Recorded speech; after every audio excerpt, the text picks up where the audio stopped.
Diana's Paris crash car was a rebuilt wreck.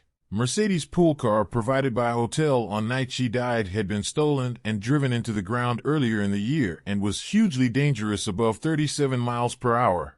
The Mercedes in which Princess Diana was driven to her death was a dangerous rebuilt wreck, but concerns about its safety were ignored. One warning that the car was not fit to be on the road and didn't hold if driven at more than 37 miles per hour came only 2 months before the fatal high-speed accident in Paris on August 31st.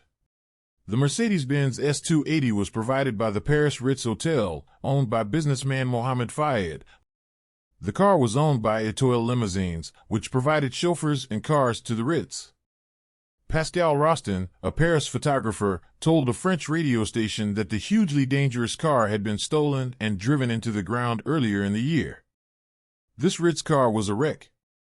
It had crashed before and been rolled over several times, he said.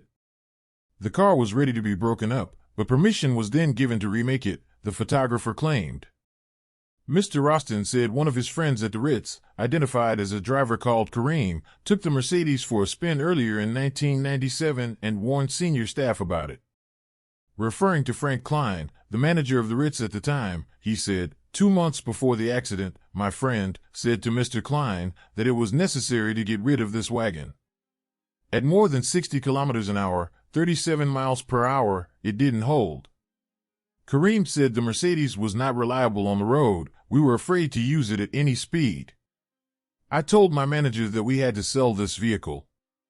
Eric Bousquet said he bought the €85,000 car new in September 1994 when he was a young advertising executive. 3 months later, in January 1995, a prisoner out on remand stole the car and took it on a joyride in the Paris suburbs. Traveling at speeds of up to 100 miles per hour in country lanes, the escapee rolled the 2-ton Mercedes around a dozen times, so it ended up on its roof in a field. The car was considered to be a write-off, and according to Mr. Bousquet, the insurance refunded me the price I paid for it, because it was pretty much new, considering it was a destroyed car, non-reparable. It was considered a dangerous car. I would have liked to take it back, but I was told no. It was not possible, Mr. Bousquet told the program. The car was condemned as scrap, but finally recovered by a mechanic who repaired it and then resold it to Etoile Limousines.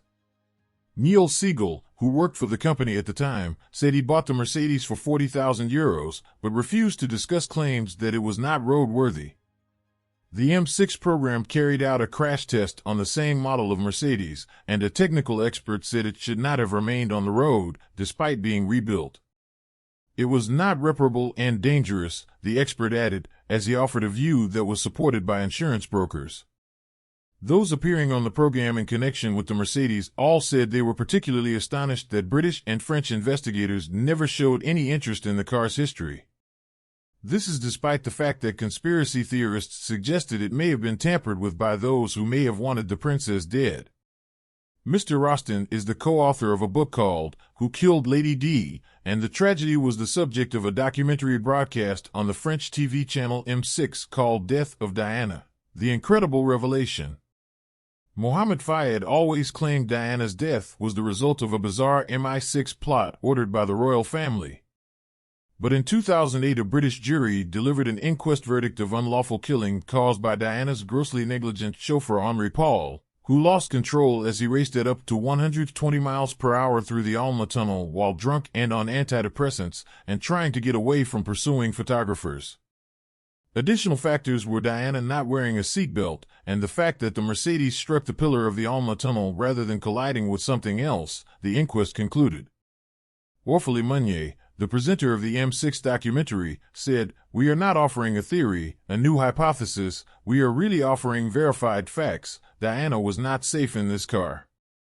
Ms. Meunier said the documentary would help draw a line under the conspiracy theories, adding, "It was nothing but a car accident." The current owner of the Mercedes is Jean-François Moussa, 58, the former boss of Etoile Limousines. Mr. Moussa, who still lives in Paris, remains locked in a legal battle with Scotland Yard to get the wreckage of the car back. It was shipped to Britain for police forensics experts to examine in the early 2000s and is now believed to be in a compound in the UK.